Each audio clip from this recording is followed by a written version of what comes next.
Your zip was down. Brilliant. Are you comfortable? But I wasn't a good Tell you from love. Right, are you comfortable, Joe? I'm just nervous about as well. Like if you be warned with the tea and the microphone because you're wearing white. I don't want to kind of end up with. Made a good start. Yeah, your clothes might end up getting sponsored by Yorkshire Tea. You know, okay.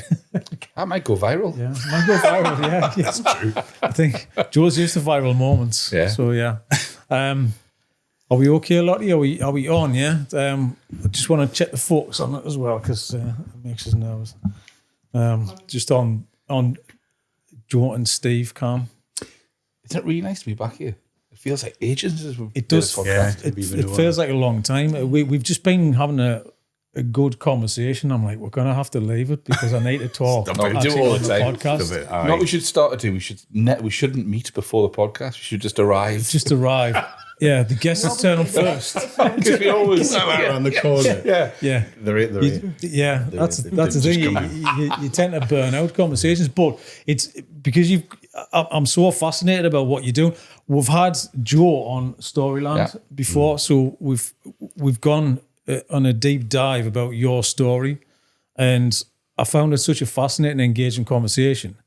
But also, I wanted to bring you both in because I think it's equally important is Steve's role in you. It's a partnership, and I want to know more about that partnership and exploring that as well. Yeah. So a few people have said that, haven't they? I think a lot more common than you think. Yeah. I think it's one of those, I think every household, you have that kind of partnership. There's a delicate line between care and carer. And I think a lot of people are doing that. Just, it's a part of living life. And Definitely. I think it's something that, I think it makes a good conversation for everyone because I think a lot of people would relate to that. And it could be a mum, it could be a child, it could be a loved one. We're all doing it. And I think if you look back at history, you might think, I've done that before for like a certain family member without thinking. It's sort of the unsaid bit as well, isn't it? It's like do you talk about, are we allowed to talk about this? Is that right? Is it, that sort of unrecognised resilience, there's a good one. Yeah. Where you sort of, you as a unit, as a family, you just do what you do. Everybody does. Yeah, it's normal to you. It's just to everybody else outside. Maybe. It's holding the door open all of the time, and it just becomes that. Because when we've talked, we've talked loads of times with people in wheelchairs, because we've done lots of work with people in wheelchairs, and it just becomes, sometimes they get a little bit tired about people wanting to help them all the time, and you're going, I do this every day, Yeah. But other people are trying to overcompensate and be overly nice or overly helpful, and I'm guessing that might be the case with yourselves, or is it not? I don't know. Well, as we've always said, it's like a partnership and there's like a certain line, isn't there? You've always said that, like, this is from your perspective, I don't know. There's a lot of... You give me like a boundary where you try to let me do as much as I can, as possible. And like things that are happening, I mean, we talk about this in home life because we've got 2 young children. David constantly telling the children to maybe like not leave toys lying around or things on his bed and just things like that. So I think you're doing that and I don't realise it. And that's beautiful because it's giving me that dignity. That becomes your new normal though, doesn't it? You just compensate, you just do what you have to do. It is what it is. Do you find that a challenge a little bit though in terms of finding that right balance between overcompensating definitely and just doing the right amount all the time? And I think you're right that when you're out in the big bad world, a lot of people would rather not engage. They would rather just... You can see it's like the parting the waves sometimes. When you go through and they spot the cane, blind lady coming through, whoa, and they all get out the way instantly, and they don't want to engage. There's a fear there, and it's like we were saying before about the knowledge. It's just from a lack of knowledge. It's just that people don't really know or don't feel comfortable in knowing what to do. Yeah, and it's not that, we're all human. It's just... That's it, because for me, I think if you go on, don't be frightened to ask the question. Exactly. Because I know for a fact that you'll be like, great, well, I'll have that conversation. Why? Because you want to create more awareness. By having that conversation, that creates the awareness, and then that person can pass on their information to the next person, and that's how awareness grows, isn't it, really? But that's right. I think it's a fear of the unknown. I think a lot of people are really maybe a bit scared that we're doing the wrong thing, or how am I handling this? Am I showing respect? Am I not? Am I saying the wrong thing? But that's normal, I think. Just as humans, we all feel like that. And it's a little bit like it's fine, isn't it? Yeah, It's like, ask the question. Yeah. I mean, you can learn a lot from the kids, but I always think the children are a fabulous example. Because if you ask them a question, they just answer it, and then they just move on so quickly, and it doesn't even bother them. Yeah. And it's not that dissimilar. I think we just get more maybe uptight about our feelings. And I mean, I'm terrible for that. You know, like I have a few hours and I dwell on something about a conversation that I might have had 2 hours ago, and I think I hope I didn't upset them. That's it. Yeah. That's the amazing thing about kids, though, isn't it? Like we unlearn all of that as we get older. It's wild, isn't it? Because the way you socialise yourself as you get older, and you become more concerned with offending people or getting your approach to how you might help somebody right. So sometimes you just choose not to at all. But I think we create societal barriers as well. Oh, it's not really the done thing. We can't really ask that. Why? Because everyone's in fear of losing something, and it's usually a job. That really kind of holds people back about having open conversations. It winds me up. It really does, because there's no reason to do that. But once one person starts pulling back, everybody else pulls back, because nobody wants to be the first person to ask that question. I mean, the reality is people feel exactly the same about your moustache as well. They might want to ask that question just the same way they might do about my disability. That's it. That's how. This is just pure deflection. Don't talk to me. Talk about the moustache. The moustache of deflection. That's it. I've always said that we can bring. This has happened to us. I think over the last few years, we can bring very important events or occasions. We could be like in Parliament or something, and then the conversation just goes back to his facial hair. The guy with the moustache. I can't get away with anything. Nothing. We've had God at Buckingham Palace asking how long it's taken you to grow that moustache. I just got a vision of you standing outside about just twirling at that angle. Sorry, what? He didn't even check the tickets. I shouldn't bloody say that, should I? But he didn't even check the tickets. He went, "That's a great moustache." That. Yeah, get yourself in, mate. Wow. It's a strategy, isn't it? The strategy of deflection. I'm like, oh God, I'm giving away all my secrets now. No. So, Joe, can we, just because I know we've had a lovely conversation, lots of people know who you are, but to the people that don't know who you are, can you just do a little intro about yourself and Usher syndrome as well? You picked me at the post for that, by the way, as well, because I always deliberately, whenever I know Dan's done a Storyland, and then we know we have guests coming onto the podcast, I don't watch a Storyland. You know that? Yeah, because we know that. Yeah, because it's just fresh information. Well, it'll give you a different insight into Yeah. So go on. What's Usher syndrome? Go on, do it. Grind it out. The usual. I had for a while. When we were doing interviews and things, I had a proper little menu that I went down in my mind. Right, so Usher syndrome is. Just get it all out as a cover-all thing. It's almost like a log line. Can you say this in an elevator pitch to the top? Can you get this across to the person who doesn't know anything about the thing that you want to talk about? But you need it though, don't you? You do. You do. It's kind of, but yeah. Shut up.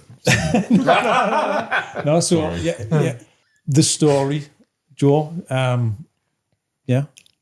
The Usher syndrome is a condition that causes sight and hearing. No two people are the same. It's just like a journey for all of us. For me, I was born to a family there, and it wasn't discovered till I had Usher syndrome till I was in my late teens. For some people, it can be earlier, it can be later. But the fact is for deaf people, we rely on our sight, and for people with a sight loss, we rely on the hearing. So that's the devastating challenge, if you like, of living with Usher syndrome.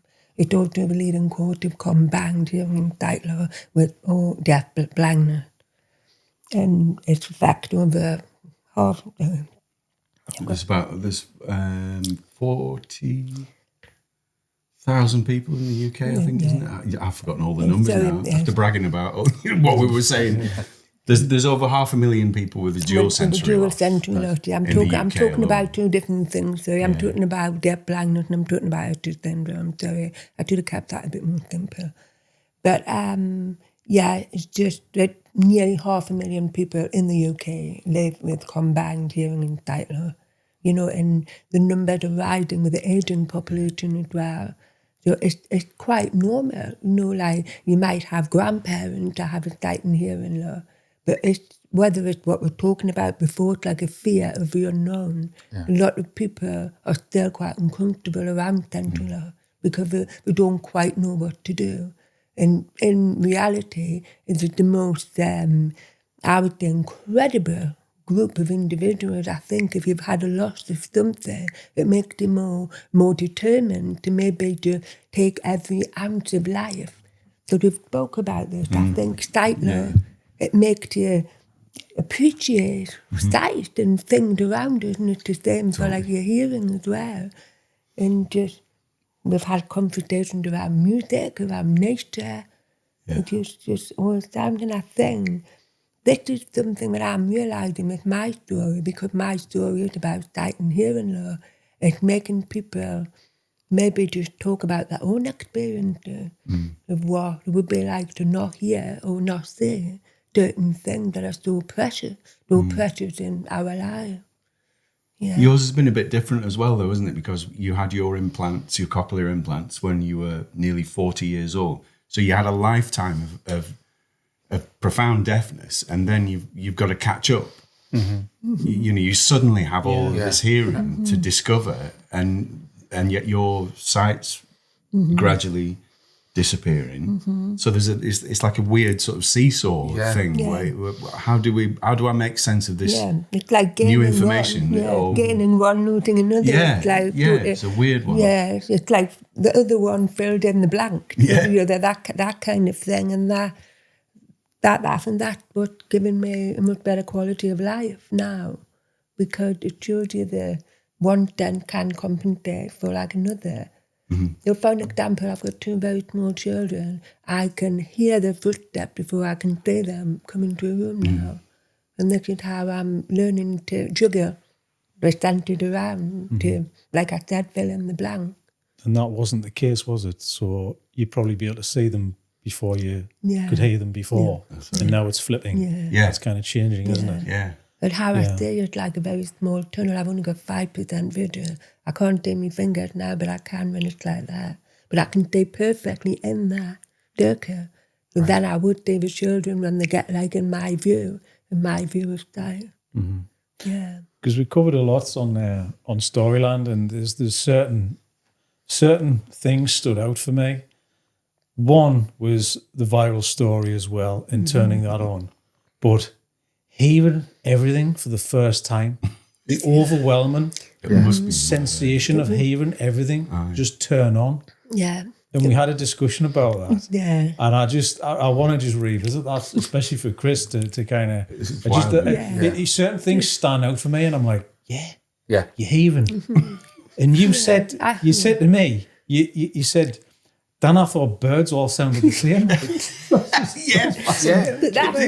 Do you remember the first moment? The first moment. Yeah, the first moment. But one of the first things I heard was like the computer whirring. Now this is because obviously I was sitting with the audiology, which I had like the computer screen, and it was the actual what do you call it? Is it like the modem, like the big box? Yeah. And it was the whirring sound from that fan of the computer. Did you remember how you started trying to relate to that noise? Because it was like, I was quite naive that I didn't realise like a quiet room made noises, if that makes sense. Yeah. And then there's like other moments, like I can remember like going back in my very quiet house, and I was like, there was like light switches and the central heating, there was like sound behind the wall. And I didn't realise that there was sound everywhere, even just like the raindrop, I had like a flat roof at that time. Like over my kitchen, I can remember walking in my kitchen, it took me quite a while to feel, what's that noise? I was going out the room, I was coming back in the room. And it wasn't until somebody pointed out, Joe, it's the rain. But this is what it was like. It was all those first, I was like almost like a child, like in them first few months. And people used to tell you that one who keep getting upset. Because I would get very, very emotional because it's like was dead, it was like birds and people were sitting me down and listening to this and it went on and on and on. It wasn't just music, it was just everything, nature, even waterfalls and the sound were you just of the weather. eternally curious? I mean, the sensation of hearing all those new things, was it overwhelming, but at the same time, was it just, I can imagine just feeling so curious about everything that you hear. Yeah. Well, the light switch one, even I mean, a bit of a plug, but there was a song written about that experience, the flick of a light switch, keep turning it on and off. Yeah. But yes, I was quite childlike by trying it again. Yeah. You know.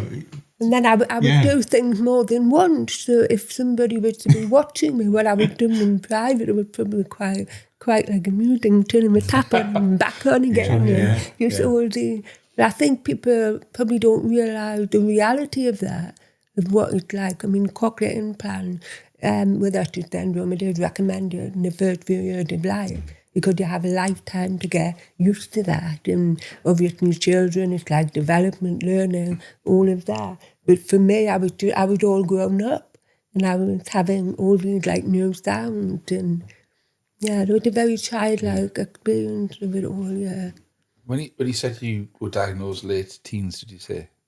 Yeah. What did that transform for you at the time? To go from being undiagnosed to being diagnosed, what support changed for you? And For me, when I was diagnosed with Usher syndrome, it was devastating because I was very confident as a deaf person. I had no issues with being deaf. I was proud to be deaf.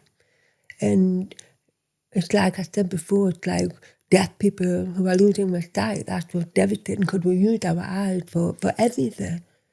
And that was probably one of the lowest ebbs in my life, finding that out.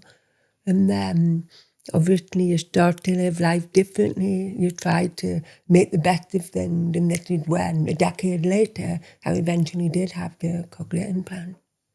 Yeah. I've always got too many questions to ask. I think it's because I'm trying to revisit the interview that we've done, but I don't want to revisit the interview that we've done. It's one of those things. It was fine. It might be slightly different sound here. I can ask different questions on top of yours. Yeah, but it's just because I'm should we do the tea thing? Go for the tea thing. Yeah. I mean, yeah. All of the things, and you said it was overwhelming as well. Sometimes even lyrics in a song becomes overwhelming, so it's nice just to hear music on its own, instrumentals. But I'm just like, well, the sound of a guitar, the sound of a thing, the sound of a drum, all of these lovely sounds, and you go, now I can hear music. But you mentioned as well, you could feel the vibration, so you could still dance and do things. And you could feel the music instead of hear the music. I think for all of us, if you were to try to stop listening, and you would be able to feel the music go through your body, everybody's got that sense of being able to feel that right from your feet going like upward. I would probably encourage everybody to try that, and you could actually probably dance along quite well to a song by feeling the rhythm without feeling like hearing like the lyrics. It is absolutely fascinating. I've sat for hours upon hours where people have had so many questions. One of the best things was not long after the video went viral, it was, how do I have a Geordie accent? How do you sound like a Geordie? How do you know what Geordies sound like? And that took quite a lot of explaining. And I had numerous conversations with my mum and dad after about that. And they explained that obviously with having speech therapy and language development as a child, it's all about like the vowel. So like mam was like the A, so was like ma. So that's how the Geordie says mam. And the Americans might say mom with like the O. So it's fascinating how even if somebody who is deaf, you can pick up a lot more than people give us credit for, I think. Yeah. Definitely. Maybe realise how much we take that for granted though. I mean, even that is another link. Accents, and how that relates to your identity and who you are, and the people from which you come from. It's like to all hear that for the first time. that people sound different. Yeah, because I'm from Lancashire originally. I moved when I was in my early 20s. I moved away. I've been moved. Norway's next. I'm moving east all the time, and my accent is, I don't know where mine is anymore. It's sort of weirdly gone Cumbrian to Geordie to I don't know. But yeah, to discover that even that people sound different as well is it's a wild thing to get your head around, isn't it? I wonder if it changes the way that your brain works. It must do. Of course, yeah. It must do. It's like I said about the child fear, because I can remember standing in train stations and trying to listen to different accents and them all sounding different, and it was.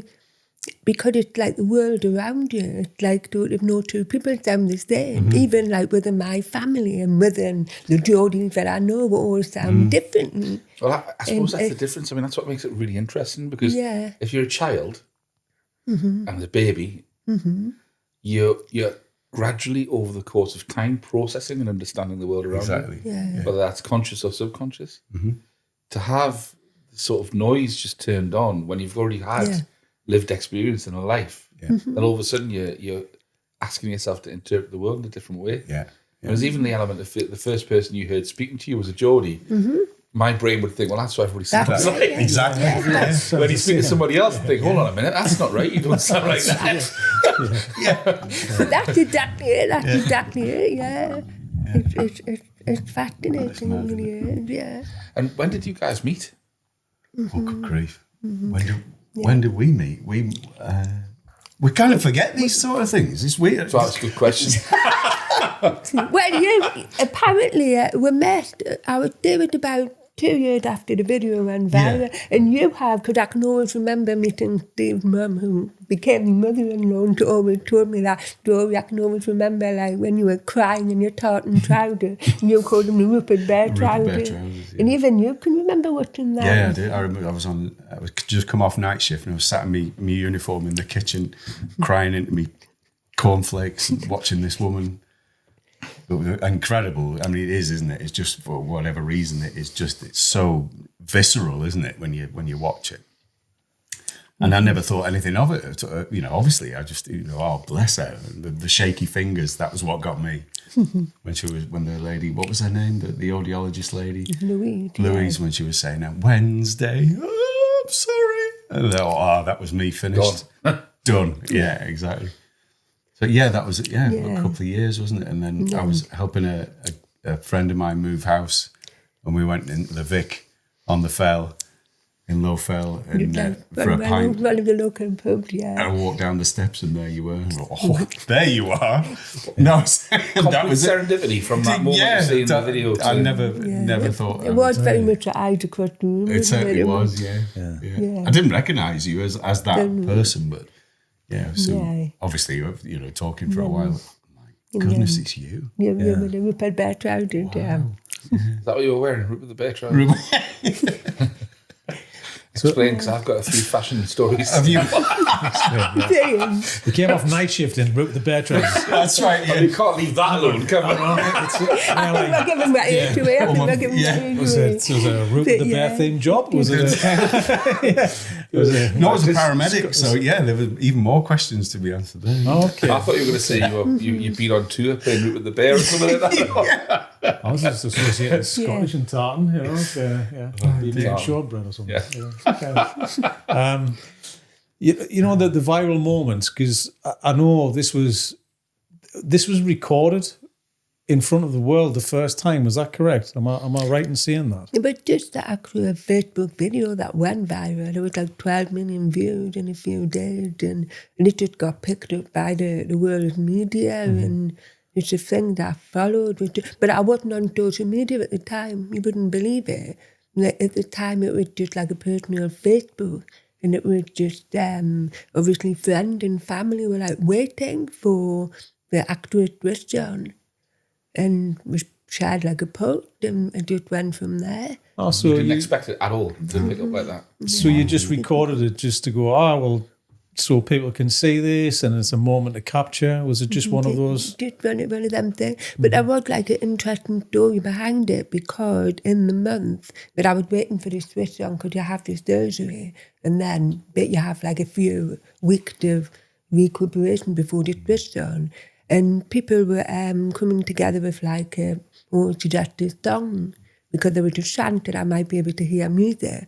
They were just sparked up this like nationwide conversation, and that was when BBC Six Music got involved, and they called it the BBC Six Family at the time, and just all these suggestions were coming through, and it was like memory tapes, and it just got the nation talking about it, and that's how it went viral, basically. There was even a song written for me, and it was by Bella Swan, and it's the Irish band, and it's called Take Your Sweet Time. And I actually mentioned that the days of the week that the audiologist reached out, like in the actual viral clip. And it's very moving, isn't it? It is. It is. So was that the kind of the starting point for you, kind of being the spokesperson for Usher syndrome, or were you doing that previously to that? I think the actual video they definitely put me on that platform. I mean, like everything, I'd always been an amazing advocate before then, but I think maybe not to that extent. It was just like a global platform. And interestingly enough, once that happened, there was so many people came forward with Usher syndrome, and then we started to develop like a community. It started with meetups and going for walks together. And it's amazing how over the last decade it's become quite a big community now, with at least 10,000 people in the UK living with Usher syndrome. Yeah. That's fascinating, because it just takes one person to do something, and then the knock-on effect from that. Because you've always been in that sort of space, haven't you? You always work. I mean, 30 odd years you've been in that you know, working to advocate for people with Usher syndrome and sensory loss. Yeah. My history had been more like disability, and maybe like deafness, you know, like sensory loss. But the viral video got the confidence of Usher syndrome, because that was the reason why I had the cochlear implant. But it's like I said before, I was quite proud to be there. My deafness didn't bother me. I was a great lip reader, and it was when the sight loss started to get worse, that's why I had the cochlear implant, It's just, I'm kind of torn between the two things. I love the fact that it went viral, and that's the thing, but why can't we talk about it and more people know about it without having to go viral? Because going viral and going around the globe, it's such a one-off thing to do, and it's like, it's almost catching, you know, rays of light, do you know what I mean, in your palm of your hand or something like that. It's a thing which is so hard to achieve, but it helps so many people. But we want to help people on a boots-on-ground normal way, everyday way, you know, and kind of lots of people will miss out because they don't have the voice, or they don't have that kind of connection. Or did it go viral because it just resonated with lots of people and nobody really spoke out that way? I think there's an element, there's definitely an element of that, because we say it all the time about, you know, there's a certain sense of responsibility that we've been given this. Yeah.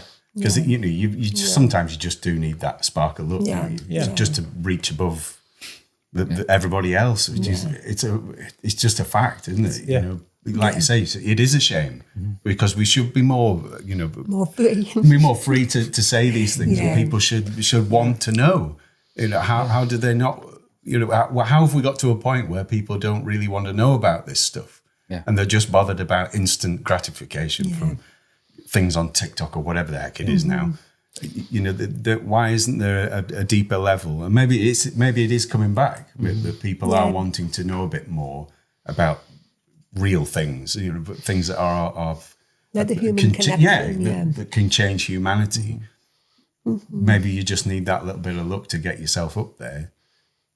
Above the parapet, as it were. But how do things go viral in the first place? Sometimes it's just like a mood, like how the country was feeling at the time. And, and then... Well, because you've been doing it for 30 years and all of a sudden, and you're going, well... Yeah, what was the difference? What was the difference? I've been doing this anyway, and all of a sudden, here's Joe, and then all this attention coming towards you, going, I've been doing this. This is me. This is what I do anyway. Yeah.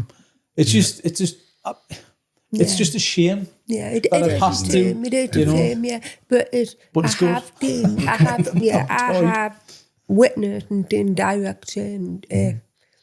If you speak up, it's the importance of sharing our stories across all walks of life, not to do it centralized. Just like that's the human connection, sharing a story so that people understand what it's like. And I've always felt if I've gone a little bit quiet, things stop.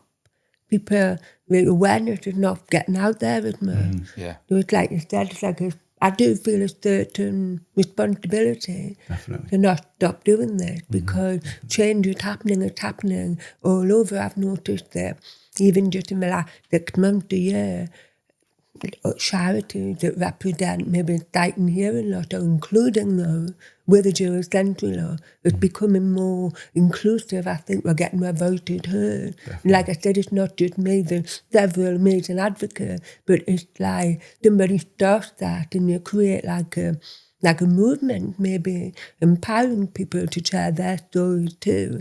But I'm in my 50s, but also want to hear stories from people in my 20s, people like who are older than me as well. It's really important to do that. And I think that's why it's really important to be consistent with it and not, when we talk about viral videos and stuff. And I think it's just such a distraction sometimes. It is. To look, I mean, like, I'm of the view now you could reach 1 million people on social media and only impact one person, or you might reach out to 3 people and impact 2. It's just how your story's landing and how authentic it is. And I think that's the key word, isn't it? It's authenticity. It's how it makes you feel that visceral moment that we all felt when we watched your video. But there was something in that really connected somewhere, and that's how we make decisions. And I saw something by Hannah Fry the other day, and it was just that's it. It's not based on facts entirely.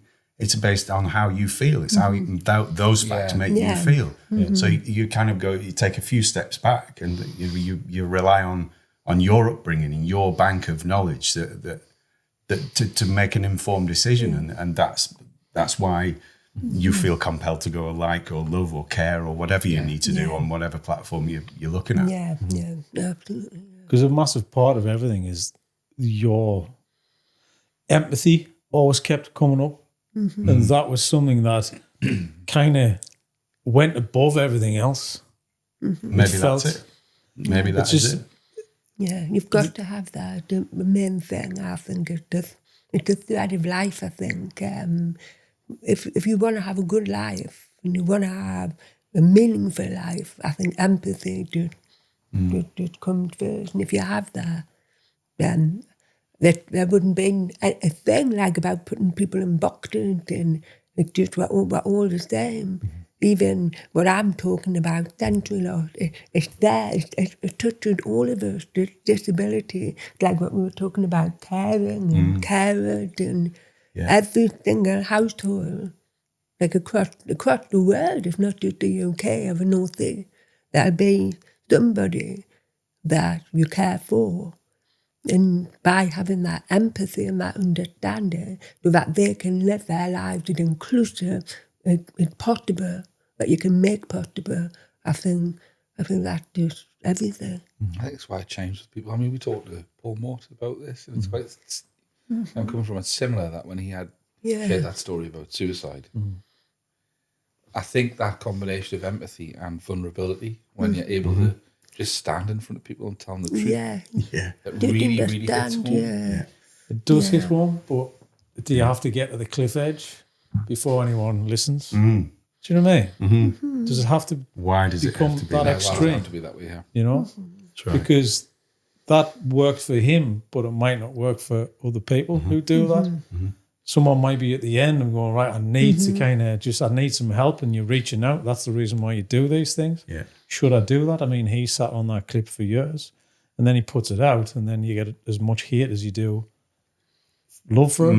But the hate generates the popularity, and then you're in this chasing game. Where does it generate that popularity? Is it just in that asylum that we're all on? It's in social media. You know, this weird house that we all visit. Is this place that we're all putting so much importance on When you step outside and you go, people are lovely out there, generally. Yeah. They are. No, Because there's nowhere to hide. Yeah. You're not hidden behind the anonymity of a screen and going, well, you're there. You stood at the traffic lights. Everybody can see you. Yeah. Oh, right, okay. It's a No, but I don't think, I don't Nice to see think it as a house that we visit rather than a house that we're all locked in. Yes. Yeah. And it's important, though. I mean, it's an important message. Yeah, we don't have to be. Yeah, but the thing is, you've got a choice to visit the house or not. We just seem to be forced to visit the house all the time, or you're addicted to visiting the house. It's kind of one of those things, isn't it? Yeah. But look, it's great. I don't want to poo-poo social media because it kind of helps, and we need that to kind of share. But as you've just mentioned, Steve, it's about why not just gather within 100 people or a couple of hundred people and have that community and endorse that community and grow that community, because that makes you feel good.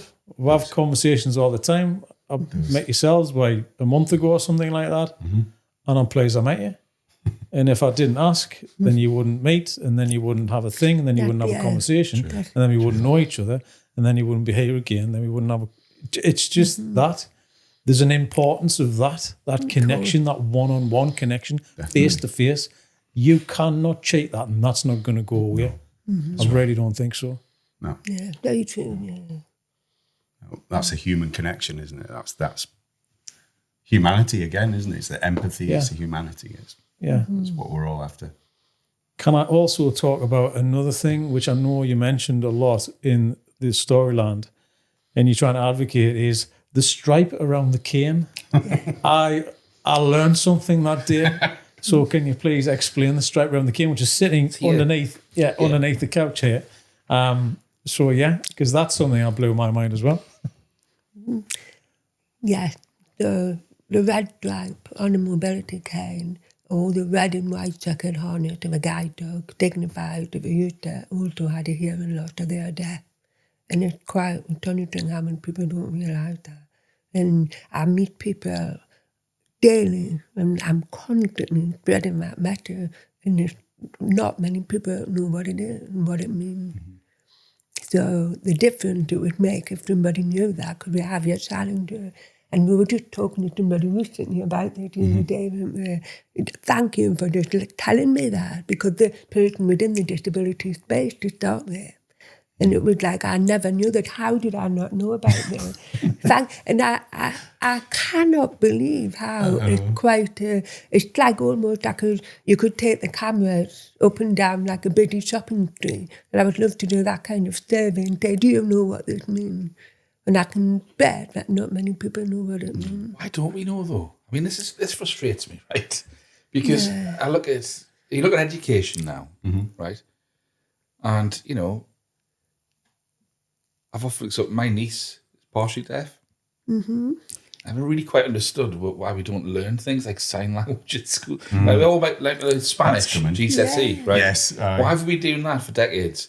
When to be a more inclusive society, we would have just learned. Wouldn't that be a great skill for kids to have? It would. Everybody to leave school with that ability. But it's coming. That is coming. There's been a lot of work towards pushing for BSL to be taught in primary school. And further up the educational system as well. Which is about your voice. Why have you had to push that? Exactly why. Well, we've had a deaf British sign language. UK this country's sign language. It's just, I think things like that is getting in for the children, the younger generation, I think, classroom learning and all that. But it's made in a child's mind, it just seems to stay there forever. And this is no word of a lie. I was once to the King Cross Station holding my cane. I mean, I'm trying to raise awareness of the red stripe, and somebody thought I was collecting litter just by standing holding my cane. And this guy actually had like a few like empty crisp packets. And we did have like a bit of a banter about it after. And there's another friend in the sight loss community, somebody thought he had a metal detector just by holding the cane. And maybe we have to take a few steps back and to raise awareness about maybe mobility tools that people with disabilities have and navigate the world around us. It is in the highway code. Sorry, folks, but it's in there. Yeah, the red stripe on a cane. So everybody that drives should know. Should know what that means. I mean, I think everyone just barely flicks through it and gets past. Exactly. That's it, I think. Exactly. Yeah. But But it's there. But it's a constant reminder, and I think it's everything. Also, I mean, I was more aware of when you park on a curb. You bump your car on a curb because I know what it's like to push a buggy up a hill, and it's not fun when you got to go around the car on the road, right, with a child or a toddler. But also, what about somebody in a wheelchair who has to go and find that ramp to go down the curb, to go up the road in your wheelchair, right, to go around the car because you've just bumped up 3 inches further next to the wall. It's kind of, so I'm aware of it all of the time, and that must be a bugbear of yours as well. It really is. Because, it's hard enough, when you're wrangling, it's like wrangling cats, isn't it? Getting kids in the car when the toddlers, as you well know. Yeah. But when this is a daily occurrence, does it get frustrating? It's just like acceptability, the whole as well. We've said this, haven't we? Where it's not just about disability, it's accessibility at the beginning. It helped everybody. It helped mothers and fathers with their newborns and prams. It helped older people, even like caption. It helped everybody if you got the captions. It's not just for like the deaf. That came up in lockdown, particularly during the pandemic, when we were all wearing like the mask. And I think quite a few people said they didn't realise how much the lip read. Yeah. And then just like that kind of conversation is not just about being deaf or having a sight loss. It affects all of it. Yeah. And even just like I didn't realise how much I lip read someone from somebody that's not there. Yeah. Like I can't see your face properly. It's affecting. I'll just. But it's maybe that's but I'm here criticising people not doing sign language. Yeah. I wouldn't have even thought about that. I didn't think about that. Yeah. But again, during lockdown. Yeah, but the fact is, if somebody's over the road, obviously you don't have a cane, but you need a lip read because you can't hear. Yeah. Somebody's going to be shouting at you for not wearing a mask, and then you're going to feel ignorant because you can't hear them anyway. There's so many issues within that area. And it was just like pointy finger time, wasn't it? So that must have been really difficult. But it goes back to empathy. If you've shouted at somebody and they haven't responded straight away, well, are they deaf? Or maybe English isn't their first language, but they're not understanding what I'm saying. Yeah, so it's not just one thing, it could be something else. Yeah. It's the bigger picture. It's just like taking a step back. Everybody's got their own stuff going on. I've always really believed that. Even somebody could be generally having a sad moment in their life, where you feel like your brain's shutting down and you're not deaf, you don't have a sight loss, but you could be maybe acting in that way, but it's like a different thing altogether. And I think there's a lot to be said about that. It's just about trying to just be more understanding, just a human connection again, You see it all the time, don't you? I see it. We all will. Those of us that drive, it's like the only environment where you're never allowed to make a mistake ever, ever. All of a sudden, you're a this and that instantly. There's no like, maybe he needs a wee. Yeah, he's rushing. Is he not? No, maybe not. And again, I think it's that disconnect, isn't it? You're in a car in your own little bubble. You're away from that person. If you stood right next to them and go, how? What are you doing? Yeah. How come it's that? That's the only. It's just. I think we're just all moving so quickly all the time. Yes, maybe that's it. And I think that I think we have left empathy behind a little bit. Well, actually, quite a lot. And I think you see that in all parts of everyday life. Could be going to the supermarket. Cool. Now we're all culprits. I'll do it. Definitely. I might get shortchanged by somebody on a cashier desk. Yeah. And your brain will get frustrated with that. You've got no idea what's going on in their day. That husband could have just left them, or they could have just had some bad news. They're distracted. They're just humans. That's it. We don't just put the uniform on and become a different person. That's it. Yeah. The uniform is just that, isn't it? Yeah. Totally. Yeah, absolutely. Yeah. Is that how because you mentioned as well, Joe, zooming out? You mentioned that quite a few times about zooming out. What does that mean, zooming out? It's like taking the step back and just looking at it, and it's like you said, somebody can have they could have just had bad news, they could have anything. Life is hard for everybody. It's hard. Everybody has their own thing going on. So by having that zoom out attitude, just by taking 2 seconds back, looking in, I think makes like a big difference. But you that said the zoom out to start off there. Yeah. And it's one of my favourite things. I probably say it too much because it's really, I could have it on a t-shirt, zoom out. Yeah.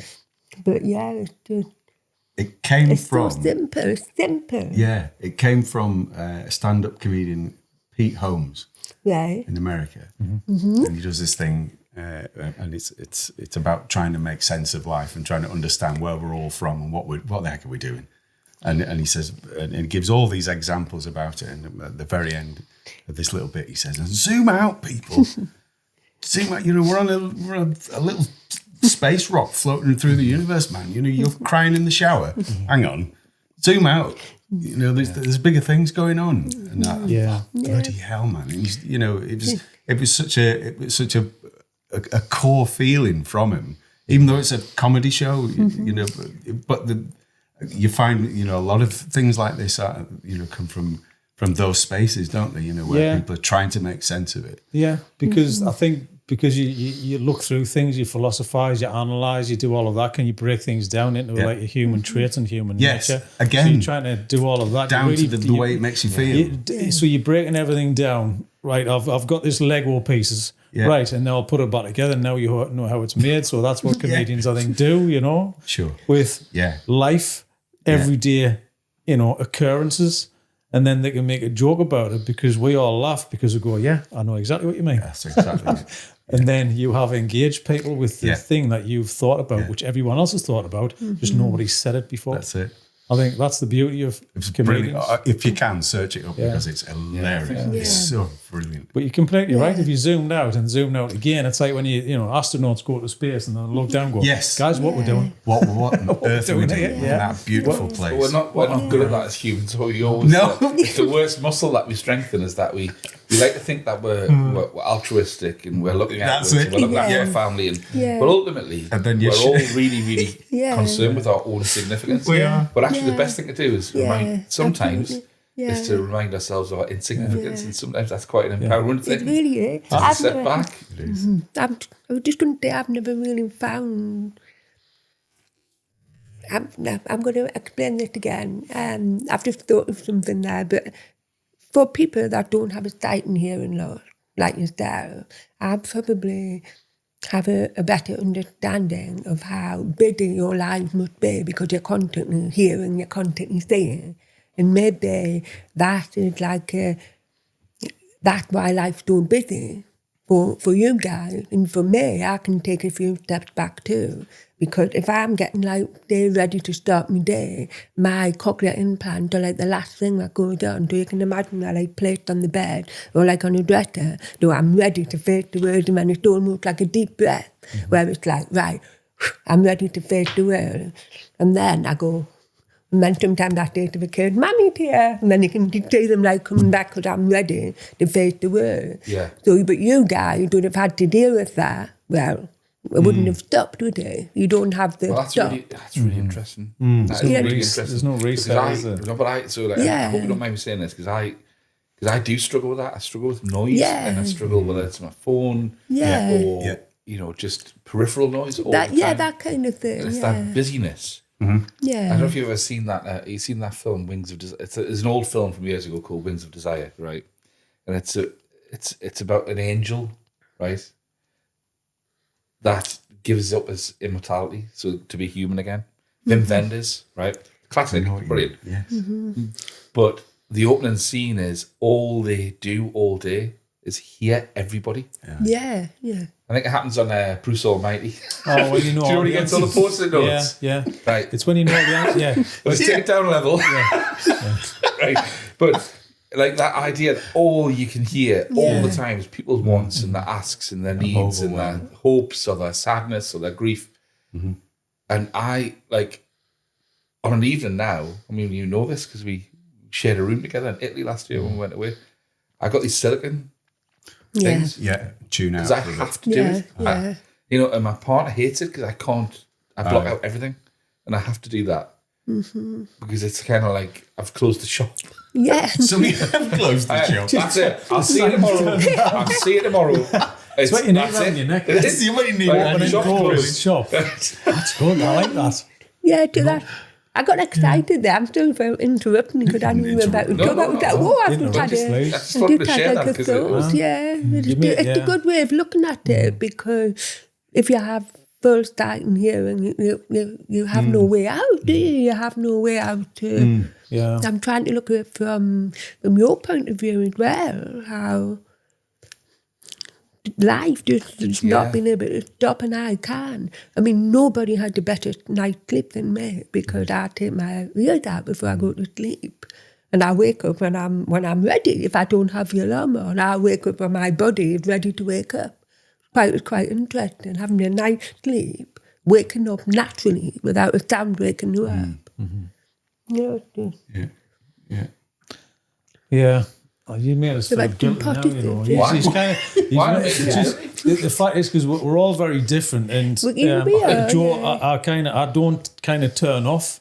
I'm like a, you know, don't feel I'm like a guilty, Zach. Duracell bunny, right? and that's, I mean, I think we all suffer from that, right? And the switch off is really hard.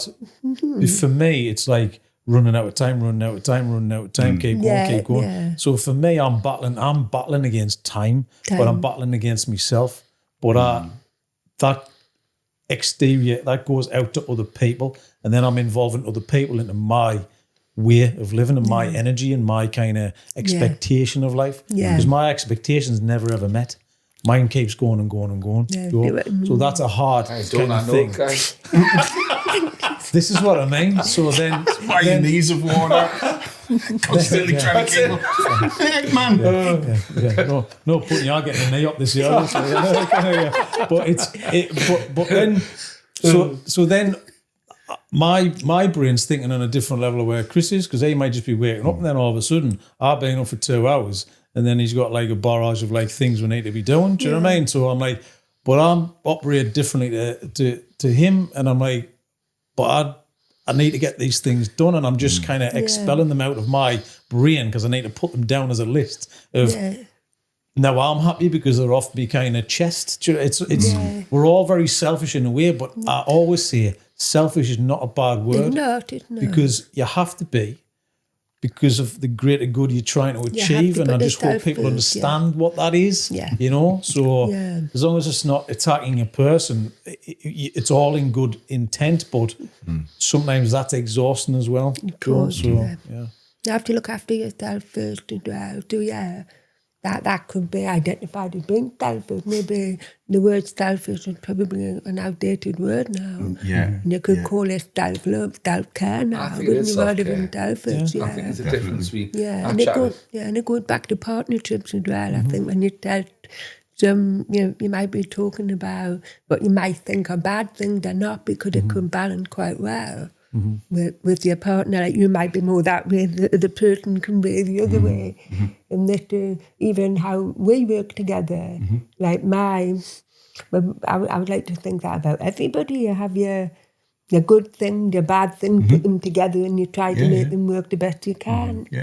Definitely. But I think the only thing you can do is communicate that, and I think that's the best That's way. it, Because you get into a bit of a pickle on WhatsApp because you haven't heard the tone of the voice of the thing that you're trying to explain. So if you sit in a room and go, well, I'll just talk, and it's really easier to talk and get it out of the way than it is to kind of get that intent over on a few words, because you go, this doesn't read right. And I'm blunt as well. So I actually think you might buy that's the good thing as well. Sometimes to get to the point. it's just. I think Instead of taking 5 days to explain something, you could have found out like 5 days to go. Yeah. Well, that's helped me. Work with Dan's helped me like that, because I used to, if I could say 100 words rather than 10, I'd say 100. Yeah. But now I don't see the need for that. And that's just been through association with working with somebody in partnership. Yeah. It's changed the way I see things. I'm probably a little bit less patient as well with things, but so when I meet people who were like me and previously, I get frustrated with things. I want them to hurry up. Yeah, but it's for me, you wear different hats, and I think again, you're talking about empathy. Well, it's empathy to the other person, and I always like to give that time just let them be who they are. And I think if you just let people be who they are, everything will be much better as well. I think we're all discovering that, aren't we? With this sort of the realization that people do operate differently. The whole ADHD, AUDHD, the whole, it's just being human. It's just that we've said before, haven't we, about the use of language, that we're finding the right language to describe these things now. And if that's too much for some people, then, well, you're going to have to catch up. I'll be back with you when you're caught up. But, you know, we know where we're going. We've found out what this is. And if I can accommodate for that, then, well, great. You probably don't recover with sleep. You probably recover with just quiet time. And then sleep's part of it, of course it is, but just being left alone to think and to do stuff is probably better for you than it is to have a good night's sleep. It's weird because that's just you. It doesn't matter, does it? Yeah, because we all operate differently, don't we? Of course we do. But the worst thing you could do is try to compare yourself to somebody else and try and be that person. You've got to be your own person. And we've all got to celebrate our differences. Yeah, I think it's tough because everybody wants a purpose. And a lot of the times people put their self-worth into the thing that you do. Do you know what I mean? I'd do that. You know, it's kind of become your identity. And only in the past few years, I'm kind of trying to change that because you never know who you were until I just want to sit down and talk to you because that's me. That's a bit of me, that. Do you know what I mean? So why not have that? But then you get caught in the trap of like, why isn't this viral? Why doesn't that go there? What's this? That thing, that thing, that thing. And then you're in the spiral loop again, your brain. Why? Because that's where your levels are and it keeps going up again. So it's the person who you are with the thing you want to do, and there's a constant battle all the time to do that. So we've just got to be more dual. Yeah. That's the title for the podcast. It is, Be more dual. Because I'm looking over the shoulder what you wrote on the wall as well. So that does say Joe Hart was here. Yeah. Is that you? Thanks for loving me. Thank you. Which is great. It is perfect. Wonderful. Thank you. I could break into a song. There must be a song about we all need a bit of love and understanding. I'm sure there's a song called that. Yeah. You didn't catch it when you were talking about empathy being the most important thing. I did it. I had a bit of a tear. You were filling up and I had a big deep breath. Do you know what I mean? It's really hard. It is we all need a bit of empathy, but I couldn't give a bloop. That's good. Get that on the mug for the next podcast. I mean, anybody who wants to hear the full hour, probably an hour and a half, was it, if the conversation, people will just have to go and hear that full conversation. Because starting from as a child to now, and there's so much in that. And it was such a lovely conversation we had. And trying to, I don't want to, that's the problem, when you get, you have another interview, but I don't want to. I want to see the things, but I don't want to see all the things. But that I just hope people kind of understand that and get of course that they do. across. Of course they do. Yeah. Because we've always still got that. Shall I say that? How much do I say? I do always like that feeling. Because even in my life, I think we might have spoke about this in the Storyland where if you're facing differences or if you're being marginalised a bit, throughout life, you're going to meet other people that might feel a bit marginalised and a bit different. Now, when I was when I was in my late teens, early 20s, I made friends with people that weren't just the norm. They were different cultures and just, I'm not going to even give them labels, but they were just different from maybe what my friends might have just been doing. Where I grew up in Gateshead, I've got a very diverse network of friends, but all very, very different walks of life, aren't they? Yeah. I mean, all different backgrounds, nothing.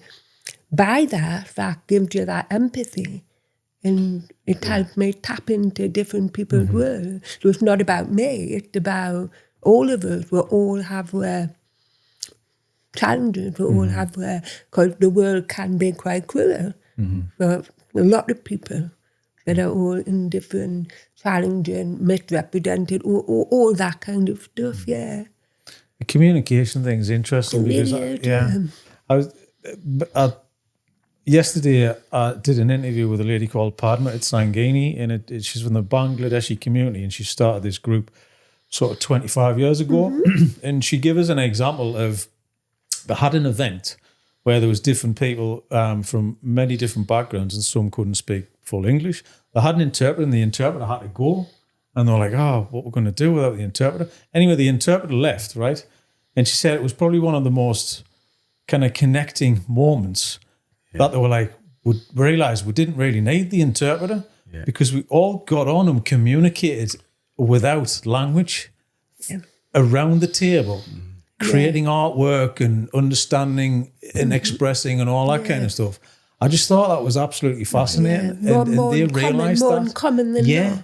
Yeah. And I said, you know why? Because it's just human to human. If you go somewhere in the world, there's an international language, and we all can talk it as well by just.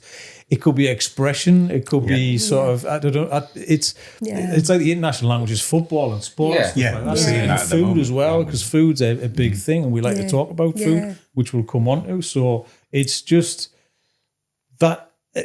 Yes, it should be human to human. It's got nothing to do with where you're from. Language is an evolutionary construct. What it is, right? And humans to humans before they spoke found it's a basic instinct. Yeah, that's how. Like, if you look at certain things like TEFL, like teaching English as a foreign language. Yeah. So I studied that, right? And I used to work in Hendon.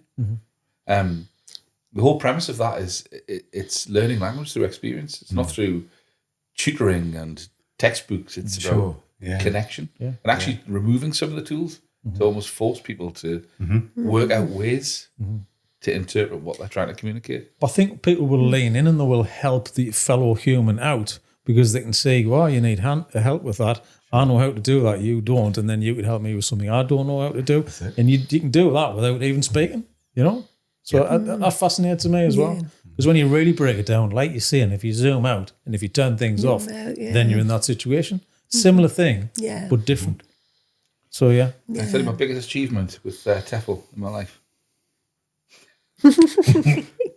So when I went to Tanzania in my late teens, I got a huge group of Tanzanian children to shout Gizabagachuda out my wages. Yeah, perfect. I've actually got it on tape. Might bring it in the next podcast. It's do you know that advert? Yeah, do you remember that? It's been from Tudor crisp. Yeah, Tudor crisp. Gives a bag of Tudor out my wages. I think did a teacher do that? Something like that. Some Geordie teachers got the whole class to shout something. I forget what it was, but it was very similar. I mean, it's up there. It's one of my top achievements. Top achievements in the world. But it's one of those. But you'll remember that moment from that trip out of anything. You set a precedent for their lives. They'll be going through their lives. Remember that strange guy? Funny fellow with glasses. I don't know what he's talking about. Brilliant. Should we do a menu? Yes, let's do a menu. All right, then, guys. Really enjoyed that. This has been brilliant. We go to the menu now. I normally hand it over and go pick something from here.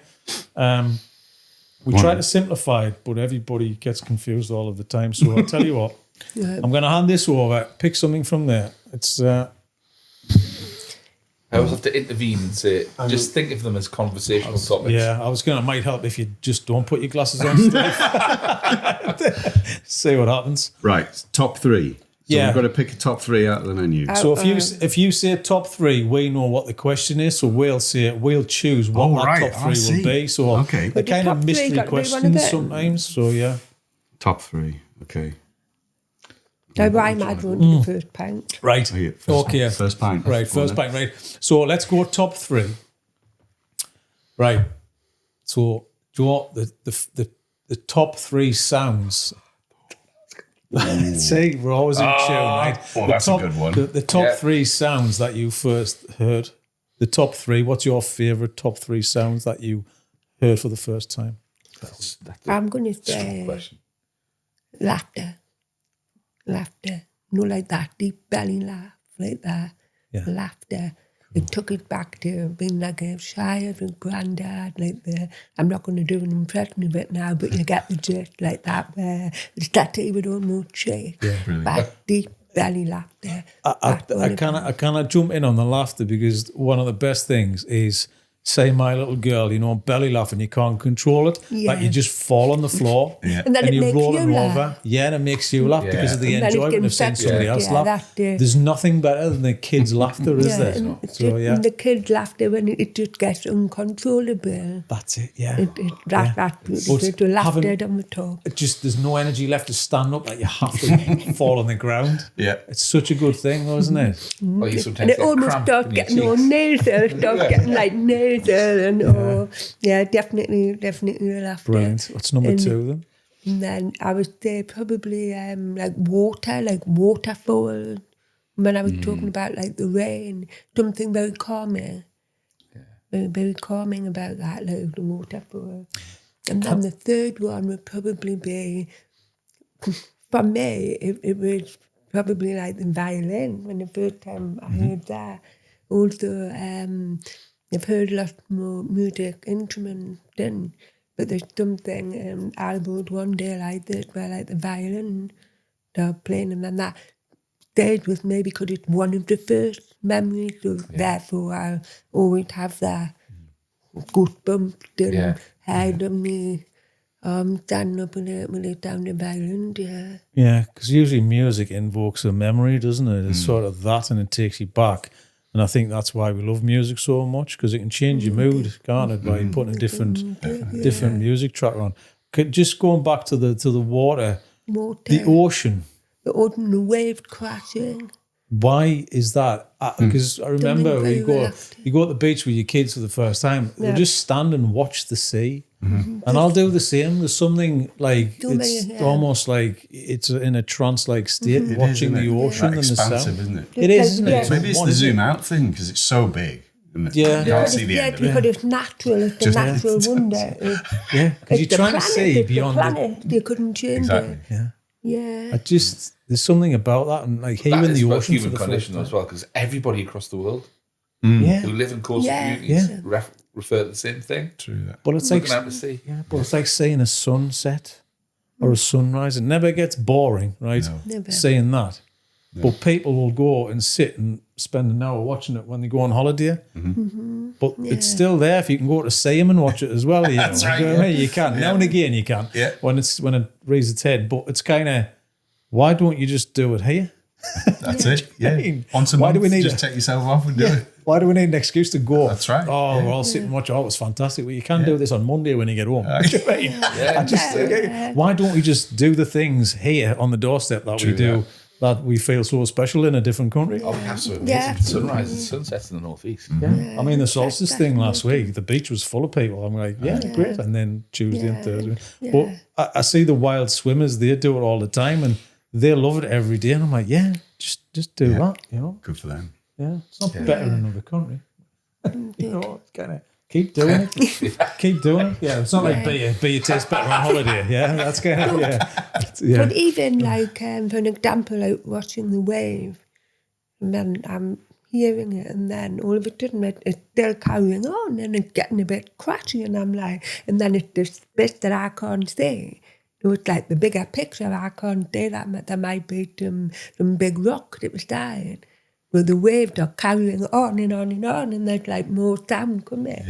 So sometimes it's not as straightforward, it's just a wave coming in, and it let me realise that it goes on and on and on. Like you said, it's expansive, isn't it? Yeah, it's like a true surround sound, isn't it? My theory is, right, I think it goes back to zooming out. I do think it's zooming out. Yeah. Because I love, there's something about the force of nature, about the sea. Is that it just, no matter how wrapped up in your own stuff or how not present you are, the sea just kind of reminds you that you've got zero control because it's more powerful than you. Yeah. There's something about that. Yes, I You know look what I mean? like watching the horizon and that as well. It's never ending. Yeah, Like, because you're trying to see what's at the end and you can't, but you still try, you know. It's like we were talking earlier on about fire, like caveman's telly, what you call it. So you kind of caveman's Come into telly. a t-shirt near you. Yeah, we're trying to, This is off conversation with John Curtley. Shout out John Curtley. And it was that just the fascination with sitting watching fire. We do it around a fire, around a barbecue. Yeah. We'll just sit and watch logs on the fire. It's a similar It's thing. just- It's look at the scene, right? We do the So same that's thing. a caveman's telly. Yeah, you don't need a TV. Just have the ocean. Yeah. No TV needed. The ocean, fire. Yeah, you kind of see wind. Clouds. Yeah. Same thing. The clouds as well. Clouds are Shapeless fascinating, shapes, aren't they? Yeah. Just beautiful. Yeah. Look up, look out. God, can you hear that? But, yeah, you My belly is okay. going white. Maybe my 'cause miso, it's all- it's my miso broth. It's I'd say picking your that. appetite. Yeah. I can see curry and gravy. got Maybe a- that's what it is. Oh, curry. you know what it is? The amount of people that have left this podcast, especially in the morning session, Yeah. who've gone straight out and got fish and chips. It was first and last, first and last brewery, yeah. They took a picture and sent us later on. We were talking about fish and chips, actually went and sent us a picture. We should have a fish and chip place downstairs. You should. shouldn't You we? should cash in on that. Yeah. The sandwich bar, it. with the top 3 sandwiches, then go downstairs. And Yeah. Oh, look at Hey, look at that. That's perfect. chance. Chance. Chance to find things. What's the odds on that? It's like, exit through the gift shop. Yeah. That's it, isn't it? Yeah. Right. So you see, There you go. these are He's these got it ideas. already. Right? I'm gonna lobby to try and change the title of the podcast to Exit Through the Gift Shop. There'll be about 15 of them out there doing it. All right, guys. Sorry, that next question. So I want to let's bring Steve's answers into this one as well. So, Top 3. did you say first? Was it No. first pint. Hang on. First pint. Oh, I've got a good one. First pint. Yeah, I remember that. Yeah. Was it your first? Because it's one of those things. It's first drink or first. It's legal first pints. mouthful. It's always you always have a cheeky one before you're supposed to. I thought we took that like the first mouthful, like it didn't matter whether Oh, it's no, your it's like- first or your last pint. First pint. Yeah. First pint. Yeah. I thought we took that like the first mouthful. First mouthful. It's your first ever pint as a alcoholic drink as a human. Word. Yeah. No, I think it probably was. Because my dad he probably stuck me right in at the deep end. Probably, I can imagine it. We lived opposite some landscape gardeners, and they were wonderful. They're like the local mafia family. They were great. They were just brilliant. And we used to go across there every Christmas morning. We it was a very small village, a very like 1-horse town sort of place. And I remember distinctly sitting there and on their massive long kitchen table.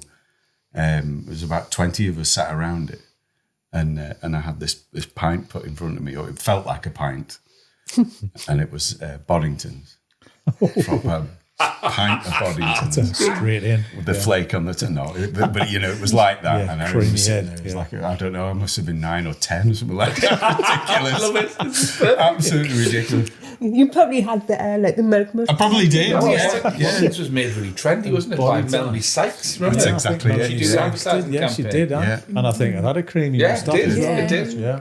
Because it was about women drinking beer, I think. wasn't it? Plowing my way through it. Yeah. I can't was remember a the tough rest work. of I used to like it, yeah. I used to like a Boddington's, not a 10, but I used to like a Boddington's. it. 10 years We're old. talking about 11 and a half or something like that. Yeah, I was waiting until I was 13, yeah. You were to hit your teens before you did Boddington's, so yeah. I think mine was like Stones or something like that. You always nick it Stones out. up here and McEwen's Best Scotch. Yeah. Wow. With the big head on it, like that. Yeah. Aye, but it was always like Yeah. a can. You used In fact, to, that was me. you sneak, when your parents are away and you just sneak a can out. No, for a fact there was 4 of them. They're going to see one's missing because there's That's only it, 4. yeah. You think, that's 4. They're never going to find out. Bless you. Well, that means I used to decant my dad's home brew thing Oh my into a plastic word, bottle. really? And never really work out what I was Oh, gonna I've got do a with bit the film cold thing. thinking about that. And I'd Blind. take it out on a Saturday afternoon with my friends and that around the park. Then go back and go, that was up there, now it's down. yeah. What am I going to do about that? Yeah, you're supposed to fix the problem before you leave, So Boddington's. Oh, how about yourself then, Joe? Yeah, go on, Are you? what's up? Can you remember your first drink? Not my first pang, but I do remember being like really young, and obviously this was like around Christmas, and it was more like my nana getting like the bottle of sherry. Oh, sherry. Yeah. Yes. Yeah. Nana's sherry. Sherry. It's a famous thing. Marsh a little bit of sherry. Yeah. There seemed to be no like limit on how old we were when we were having like the sherry, so that was what was available. But I remember like not liking it, and I can remember like they used to have like all the liqueurs, and I can remember the cherry liqueur, and I remember draining off the actual liquid that was there to enjoy the chocolate more. I remember more that. Yeah. And it wasn't till later on, I think it was all the first pint. But yet it was that not particularly good experience, like the You just sherry. unlocked some core memories that I'd forgotten about. Yeah. Liqueurs and The cherry, 'cause first I never drinks, liked no, liqueurs. first drinks at that age, young, baby sham at Christmas. Oh, baby. I had Or baby Warnick's sham, yeah. eggnog with lemonade. Canada Dry. Yeah. Yes. Mixing it with that. Baby sham. Baby sham. It was like the holy grail in the house. You'd see it coming in thick. I was able of that. Like, Baby shit. Yeah. Well, Now, baby that's sham, now the please. nice memories are coming because I can remember the snowball as well. Now you say Snowball? like the baby sham. It's corporate, Yes. wasn't Yes. it? Yeah. So now it's really coming the first Okay. They memory were Christmas where- drinks, weren't they? But I think my mum and dad probably put like a little bit more lemonade in, and we used to have like the cherry, like the cherry on top. I need to do a quick fact check. Lottie, sorry to put you on the spot. What's in a snowball? I never really thought, asked the question, right? Well, snowball is like eggnog, isn't it? Is it not like... It did. Isn't I that forgot coconuts it. as well, well? what the heck was baby sham? Baby jam was like a sparkling wine, wasn't it? Yeah. That what it was? I think that's all it was. It was like, but it was small type bottles, of- wasn't it? Yeah. It's had a Small, lovely tiny shaped bottles. Because I was thinking it was like, you know, like a fruity drink. It was like more of a, it had, you know, like an alcopops version back then, but it wasn't. It wasn't, no, it wasn't. It didn't have pineapple or anything. I mean, I bet you did a taste test now compared to what a sparkling wine is now to what baby sham was. And did they have like the round glass? Cause Yes, yeah, they were like... Yeah, they did, used to yeah, make the yeah. round glass, yeah. You found anything? Baby sham is British sparkling perry. Oh, Oh, right. What a classy household. there we are. I think everybody used to have British it. sparkling perry. Champagne Yeah. style effervescent. See, if you roll the Yeah, clock still forward doesn't to sound now, like it that is. would sound like a fantastic artisanal product, wouldn't it? Yeah. What do you do? Well, I've just launched a artisanal sparkling British perry. It's sparkling wine in small bottles. Bring back baby sham. Brilliant. Yeah, it sounds like Christmas time was always that kind of that time that you got let off. You know, it was a special time and you get excited.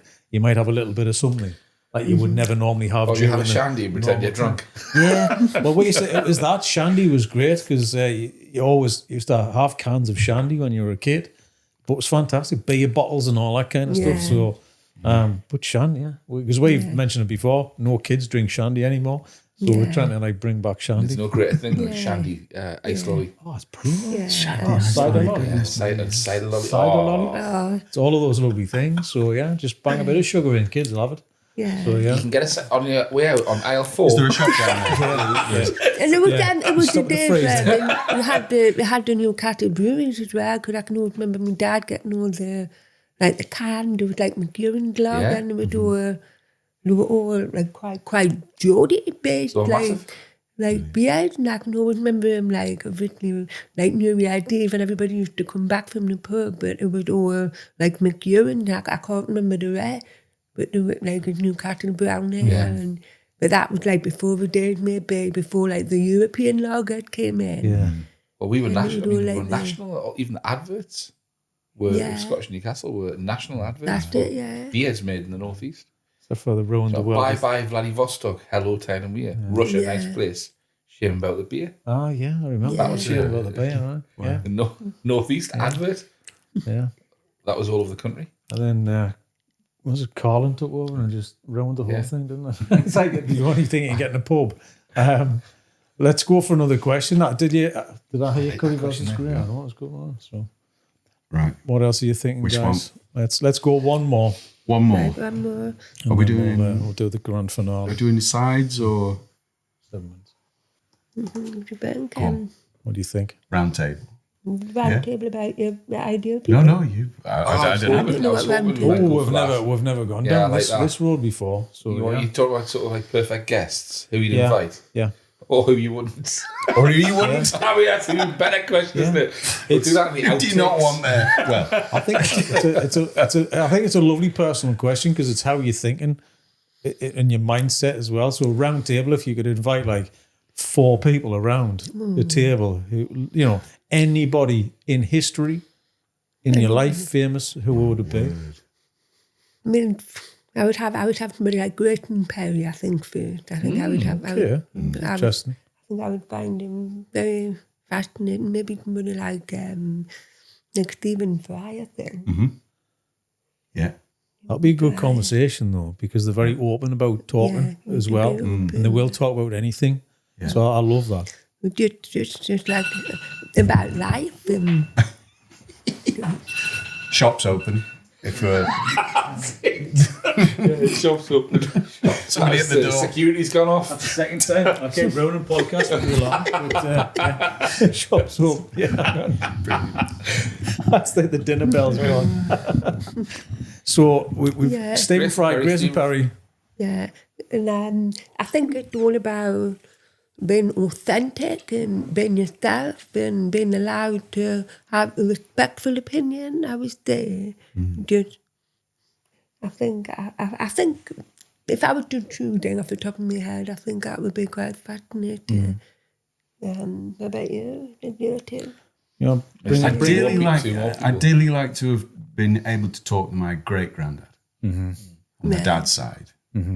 Right. And because I'd love to know his experiences. Because you could do that about history, I think. I mean, I've just mentioned famous people, but I think if you really to strip it back and be honest, maybe you're right. Like the people that have made who we are. If you go back, like if you, but I think, But you know, I do. That's the thing, because you've got 2.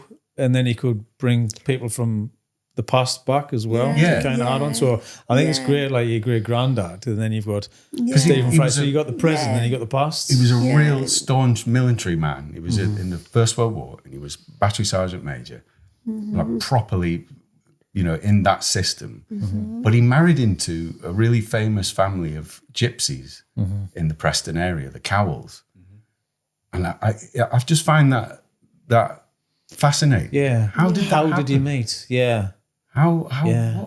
Unless you wrote it down, you wouldn't know, would you? Yeah, exactly. Passed down, but I can already see him and Stephen Fry chatting. Exactly. Yeah. Yeah. But I think it's a little bit like what we said about the social media. I think you automatically just think of maybe trending, popular. And that's why I probably did that, but added with a bit of history and just to talk about life then as well. Yeah. Not just your connection with your family, but how we were feeling. What was going on. What was going on, like in life. Is it any different from what we're talking about? What we've been talking about in the last half an hour? Would somebody of that generation have felt that much different? Maybe just like the wording might have been different, maybe just the language. Yeah. Would they care about that? Would they care about that now? Because they might have a go, no, I'm not interested. And you go, all right. It might be great to not be interested, wouldn't it? I think everybody, because just like generation before us, everybody's been capable of love and relationships and family and feeling, but I think maybe it just come across to be a bit harsher maybe. I think people weren't able to express their feelings maybe in the past, to live life differently to how we live it today. Yeah. We wear a heart on our sleeves now, I think. A lot more, for sure. I suppose your purpose in everyday existence is different as well, because you have a goal. It's just to kind of put food on the table, and it's a simpler thing, but it's equally as hard. Do you know what I mean? Because of opportunity again, and there might be less of that. True that. Because the world was a smaller place, but the communities might have been close-knit. So it's sort of, that's interesting. So, right, last one. This is a bit of fun. That's the exciting one. Yeah. What's your Greg's order, Joe? We've got Grace and we've got Stephen, we've got your granddad. I think we need to... Say one more. Get the fourth we person. get one more. Sorry, we need one more. Get one more. Yeah, come on. But would you say somebody like really... like a challenge, like Queen Victoria or something? Who would be a grenade into the conversation? That would be interesting. Yeah. Well, probably somebody like Genghis Khan. Yeah. So everybody's like, What did it take to rule that much country What? How did you? Yeah. How did you do that? Yeah. Well, apart from killing loads of people, but Maybe, what was your processes to think through all of that? Yeah. That would have been wild That'd be fascinating, yeah, because you can have gangs, but you got to leave your sword at the door. Stick your shoes off. That's right. Yeah, we've got a no weapons policy at the table on this one. So but he could look at great and art, and maybe that would like spark up a very interesting conversation. Yeah. Because there might have been reasonings, but also there may have been. Yeah. How did you get to be that person? That's maybe he's what just his undies were chafing all the time. Yeah. I'm bad undies. Somebody did him wrong once, and that projected him over the forwards. Yeah, and it kind of like. But that's the thing, you don't know. So fascinating. Genghis, take your sword off the table. Come on, I told you. Genghis at the door. Told you twice. Door, Genghis. Genghis. Or would you call him Mr. Khan? I don't know. Mr. Khan. GK. Yeah. That bottle. Right, last one, final one. Joe, are you a Greg's fan? And what's your Greg's order? What do I say? Greg's. Do you go to Greg's? Do you frequent a sausage roll or a pasty? Now, Greg for me would always the ham and peas pudding totty. What an answer. Rather than like the pasty, but they're not the same. Whether I'm allowed to publicly talk about them. Oh, actually. Yes. Yeah, go for it. But they're not the same. They're not generous with the pea pudding anymore. That's such an incredibly Geordie thing to Yeah, say. to me. Yeah. It's a yeah, I said Maybe I know what you mean though. Oh. You have to be generous with the peas pudding. It's like, I don't know, definitely. it's like, I think, because I've got memory of going to like the Granger market. And like there was like a part of like Elton where we used to go down the escalator, and there was, at the very top there used to be the big Greg, and they called it Greg of Godfrey. Yes. The original, wasn't it? That may given my age we have. But you used to actually say the people making the sandwiches, and you used to have like the henna. Yeah. That it was like you could say like the Stoke margarine, you know, like the tub, like making, You had to get the ratio of the margarine and the peas pudding. So I'm being very choosy because I come from a generation where they made the sandwiches in front of you. Yeah. And I think that probably they were generous, you know, you could see them like making the sandwiches. And it's almost like they're not made at the back anymore, you know, they're like dirty, made in the factory and sent to shop now. And I think it's a classic. It's one of the best sandwich combinations ever. The ham and peas pudding. It definitely is. Yeah. But that Stoke salty butter works a treat, doesn't it? Because it cuts through the peas pudding. So definitely. Yeah, and it was like the bakery that was good because, like over the decades, like people that don't live in the North East used to take the stotties home. Yeah. You know, and make bacon sandwiches at the weekend with the good old Geordie stotty. But again, that changed now. Like I said, when it was Gregory Gosford, it was more the baker. Yeah, because it was Greg's the Bakers, wasn't it? And stotties have a very specific texture to them. Definitely do. And it's a sort of if you know, you know. Yeah. If you know, And It can handle anything. it can handle anything. It can handle all the egg and the they're not going to break down at all. They're almost like Geordie focaccia. Yeah, it's Geordie focaccia. Geordie focaccia. Right, so they had chewiness to them. I love it. So when you go to like Sainsbury's and they advertise a 4-pack of stotties, but all they are is white buns. Yes. They're not stotties. They're not Really? stotties. Should be prevented from doing that. Yeah. And was it your first time you had a Greg when you met me? I couldn't. But Never had it. indigestion we've all heard it. Well, please, what was that first Greg's order? Well, I made it for your mum and dad. it was a stotty. Yeah, it was. It was the ham and peas stotty. Fantastic. Yeah. Initiation. I can't eat the rest of it. I can't. I'm so sorry. Was that the first time you had it? It was, yeah. It Did was. you enjoy it? Oh man, I mean the Geordie hummus Geordie on a hummus. Geordie focaccia with the ham. Probably because the Romans it's probably because the Romans along here during the wall have influenced the food culture. Blooming brilliant. The Geordie it's a hummus. I classic. haven't heard that for a long time. Classic The sandwich. Geordie hummus. Yeah. Oh, it's Solid. double Double ham and peas pudding. That's Yeah. That's number one on my list. Rock As a solid. sandwich, as a ham Yeah. and peas pudding. Definitely. Brilliant. Thank you very much, guys. Really Thanks. enjoyed that. Fantastic. Thank you. Thank you. Thank you. Thank you.